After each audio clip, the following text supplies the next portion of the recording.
Hello hi welcome back to my channel. So ఈరోజు recipe వచ్చేసి సేమియా ఉప్మా పొడి పొడిగా వచ్చేలా ఎలా చేయాలో చూపిస్తానండి. ఫస్ట్ టైం ఎవరైనా సేమియా ఉప్మా చేసేవాళ్ళు కూడా ఈజీగా చేసేసుకోవచ్చు అనమాట. ఈ ప్రాసెస్ చూసి ముందుగా అయితే కడాయి పెట్టేసుకొని నేను చూపించిన గ్లాస్లో ఒక గ్లాస్ సేమియా తీసుకున్నాను అనమాట. అది గోల్డెన్ బ్రౌన్ కలర్ వచ్చేంత వరకు ఫ్రై చేసుకున్నాను.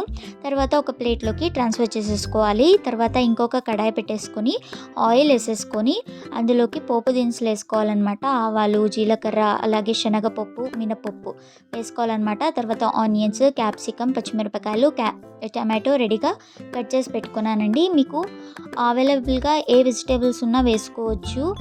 గ్రీన్ పీస్ వేసుకోవచ్చు, బఠానీలు, అలాగే క్యారెట్, బీన్స్ ఇలా ఏమైనా వేసుకోవచ్చండి, మీ ఇష్టం.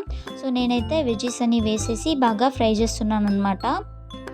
సో ఫస్ట్ అయితే ఆనియన్స్, క్యాప్సికమ్ వేసేసి ఆనియన్, క్యాప్సికమ్ అలాగే పచ్చిమిరపకాయలు వేసేసి ఫ్రై చేసుకున్నాను. అవి కాస్త ఫ్రై అయ్యాక టమాటోస్ కూడా యాడ్ చేసుకొని వాటిని కూడా ఫ్రై చేశాను అనమాట. సో ఇక్కడ సాల్ట్ వేసుకుంటే త్వరగా మగ్గిపోతాయండి. కావాలంటే వేసుకోవచ్చు, లేదంటే నిదానంగా వేసుకోవచ్చు. నేనైతే ఒక గ్లాస్ సేమియాకి ఫస్ట్ ఒక గ్లాస్ వేసాను, తర్వాత next half glass of water వేసాను. టోటల్గా అయితే 1.5 గ్లాస్ వాటర్ వేసాను అనమాట 1 గ్లాస్ ఆఫ్ సేమియాకి. తర్వాత కరివేపాకు, కొత్తిమీర, రుచికి తగినంత ఉప్పు వేసేసి బాగా మిక్స్ చేసేసాను. అది బాగా బాయిల్ అవ్వాలన్నమాట వాటర్. 1 గ్లాస్ ఆఫ్ సేమియాకి 1.5 గ్లాస్ వాటర్ వేసుకోండి, అప్పుడే పొడి పొడిగా బాగా వస్తుంది. 1 గ్లాస్ ఆఫ్ సేమియాకి 2 గ్లాస్ ఆఫ్ వాటర్ వేసేస్తే చాలా మెత్తగా అయిపోతుంది అనమాట. వాటర్ బాయిల్ అయిన తర్వాత ఇలా సేమియా వేసుకుంటూ ఇలా మిక్స్ చేసుకోవాలన్నమాట.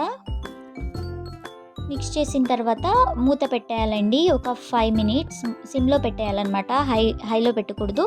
సో ఇలా అవుతుందన్నమాట.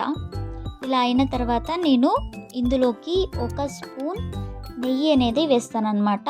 టేస్ట్ మాత్రం అదిరిపోతుంది, తప్పకుండా ట్రై చేయండి.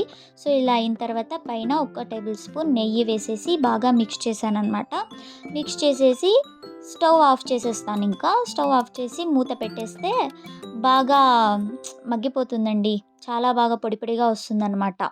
సో మీరు ట్రై చేస్తే మీరే చెప్తారు టేస్ట్ ఎలా ఉంటుందని. చూడండి ఎంత బాగా వచ్చిందంటే టేస్ట్ మాత్రం మేము తిన్నాం కదా, అదిరిపోయిందనమాట టేస్ట్.